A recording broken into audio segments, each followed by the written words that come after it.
channel. I'm Matt. This is Prime Analog Gourmet, and today I wanted to talk about wild game.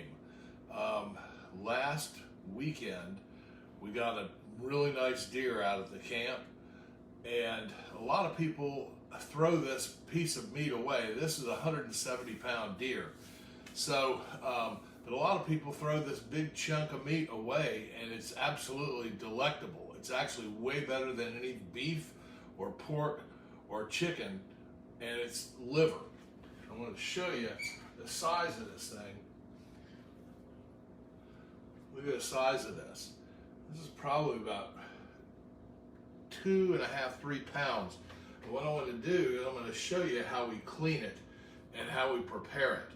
So anyway, stay tuned, and we're going to get this done for you. Hey guys, okay, so here we are. What I tend to tell people is to have a clean paper towel nearby, because what we're going to do here is we're going to do some trimming on this, and then we're going to soak it in milk, and we're going to come back tomorrow. I soak it in milk for 24 hours, but I slice it now. I'm going to get it all separated, because what we're going to do is when we soak it, this enzymes start to break it down and pull some of the blood out of it. So here's what we're going to do. We're going to turn it here. I'm going to turn it here, okay, and then there's a lobe here. We're going to take that right off. Okay, and that goes there. And then, hey Brody, come here. I'm calling my dog because he loves this. You know, in the wild, you know, the first thing that an animal does to when they have a kill is we're going to take this off too. They go for the internals. They open up the insides. And the reason why they do that is because it's a very big prize. Matter of fact, that's the first thing. If you have ever seen lions, when they kill, an animal, the first thing they do is open up that. That's why you see their big bloody faces and all that kind of stuff. So my dog's just eating this stuff up. And, the reason why is because it's a nutrient-dense food. It's incredibly nutrient-dense. And so, animals, except for us, they gravitate immediately to this part of the animal. Okay, so I take this, go through here like this. What we're going to do is we're going to try to make as much surface area as we can. Another piece, Brody. And I'll show you. I'm going to do right through there. There's another piece, Brody. Okay, so what we're going to do is we're going to do a cross section here. And I've got my pan over here. Wash it out real quick.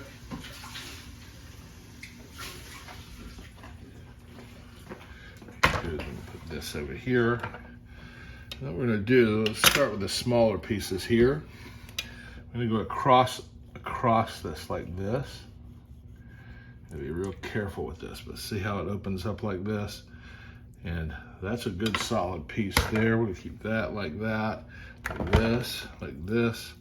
Okay, now we're going to take this, take it across here like this. There's a piece there. You should definitely have a very sharp knife to do this. Also, what you want to you might want to chill it, or even partially almost freeze it, because it makes it easier if you don't have a super sharp knife. Now, I do have a very sharp knife here. Okay, so that goes in, and then this goes in. And the way all this sets up on here, I tend to try to take this sinewy edge off. That's where more of the gamey taste comes from. Like that. These flaps like this. Like there. And just follow that right through there. Get ready. Okay, like this and there.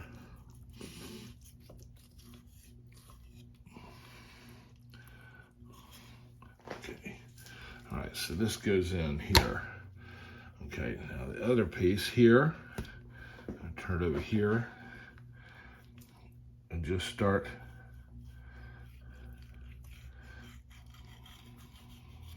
going through. There's a nice piece there. I'm going to cut this piece in half because it's quite thick. And remember, as much surface area as you can possibly get on this, the more blood you'll get out of it. And you'll get some of that iron taste out. To me, I don't mind it. Some people, it's a little objectionable.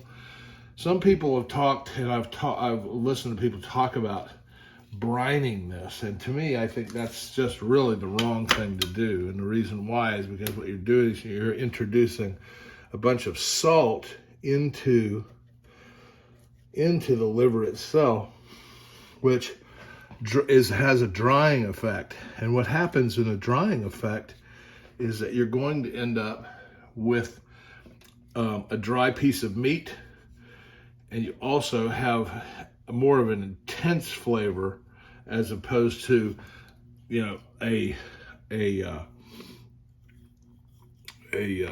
good flavor like what we're going for. And that way we can just season along the way. So these are all pieces for my dog. It does help to have a dog when you're doing all this. So anyway, this goes in, and then I'm going to cover it all with milk and leave it overnight. So we'll be back here in a bit. Okay, so this is what it looks like when I've covered it with milk.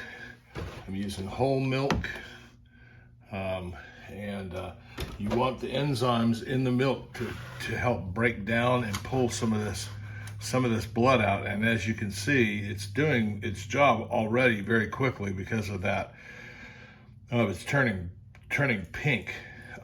So I'll show you what it looks like tomorrow. Okay, guys, we're back after 24 hours, and as you can see, this is the color of the milk, and it's not strawberry milk. This is actually the blood that's leached in from the liver.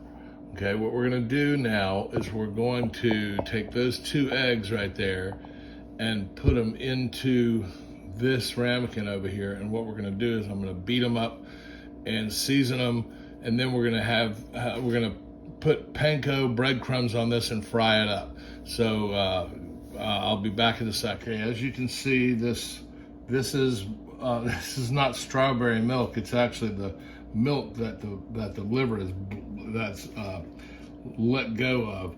Okay, so what we're going to do is we're going to first go into the flour mixture. Okay, coat that real good. We're going to go into the egg.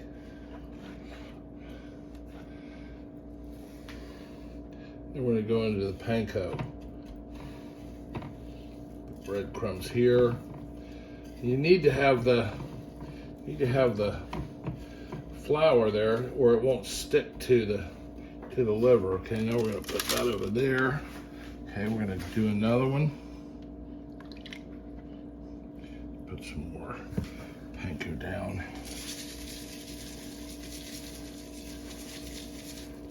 Okay. Pull another piece of liver out. Okay, that goes in here. Goes in here. Coat all the sides. All nice and coated. I go into the egg mixture again. Okay, this makes it sticky, and it makes it, and everything will stick to it. The panko. We're going to continue to do that until we have all the pieces coated. Once again, into the flour.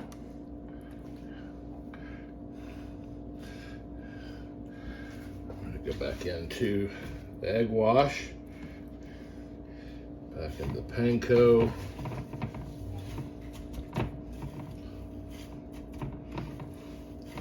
We did season this, even though this is seasoned panko, it is not seasoned for what we're expecting to do. So, you know, we're gonna continue on until I get all the pieces all done, and then we'll come back. All right, so I have everything breaded, taken care of, and what we're gonna do is we're gonna let it rest in the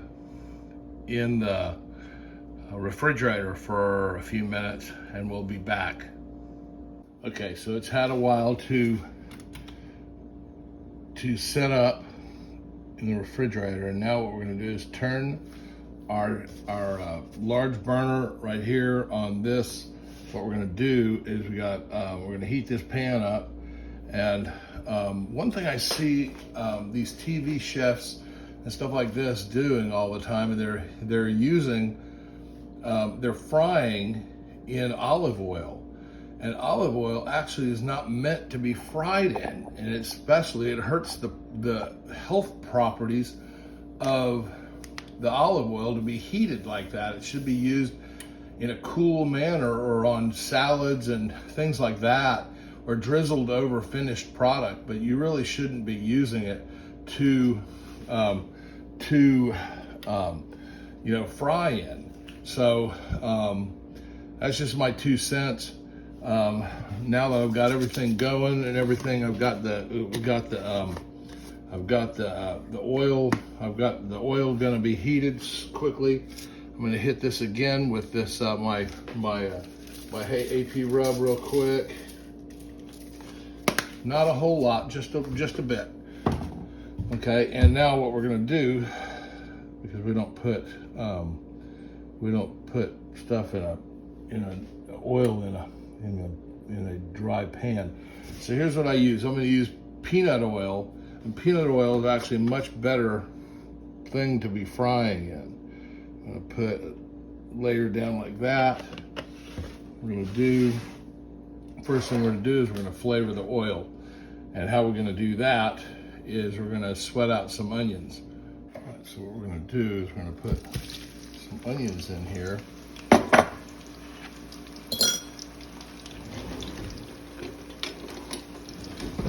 Move this around a little bit. Flavor this oil up real good. I'm really not trying to caramelize these so much as just get them translucent. You can see I cut them pretty thin. Okay, so here we go. We've got them about the texture that we want them to be. And we're going to pull them out. We're going to put them on the serving tray. You don't have to get every single one out, but you need to get the vast majority out, or they'll burn over the time that we're going to be cooking the liver. Actually, get a slotted spoon to make it a little bit easier.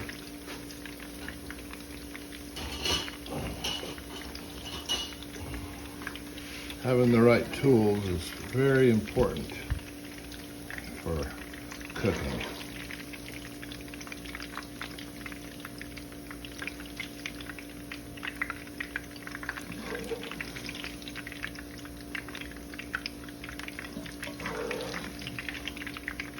Alright, so now's the time we start laying the liver down. Make sure that you lay it away from you, like this. We've got our temperature, probably, if I was to guess, probably about 325 to 350.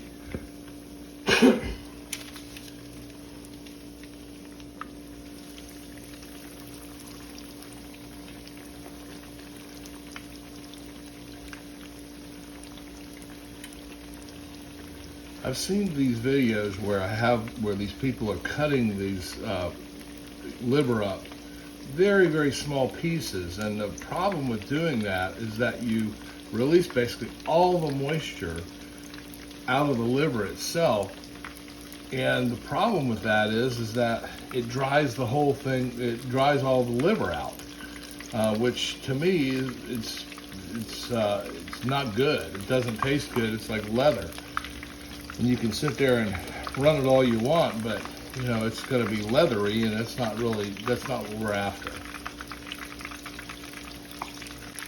Also, generally when you're frying, you want to cook the meat basically 2/3 or 3/4 on one side before you turn it, because you don't want to keep flipping it back and forth. It's deleterious to the crust and the texture of the meat itself, whatever it is, whether it's a hamburger or whether it's, you know, steak.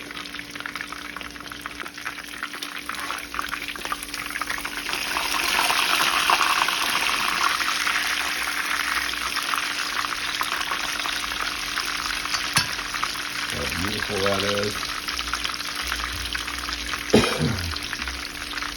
There's a little seasoning.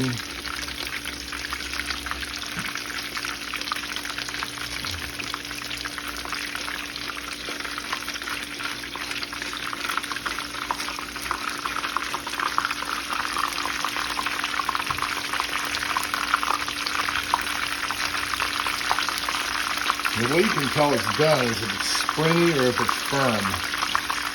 And this is very firm, so we're going to pull this out. This done. Now remember, also when you're frying something, it continues to cook when you pull it out. So I'm going to move that over. I'm going to put another couple of pieces in. Remember, we're laying away from ourselves so we don't burn ourselves.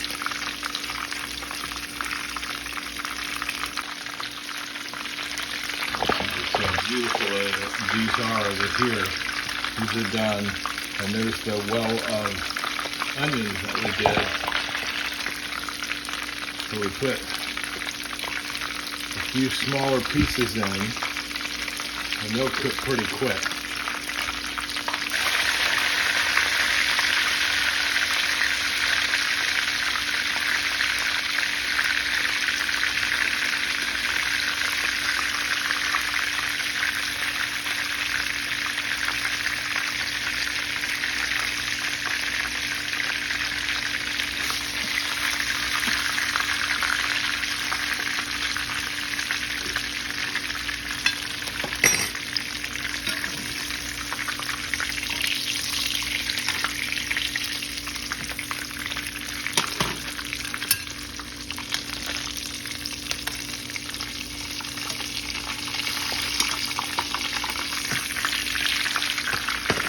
So here it is.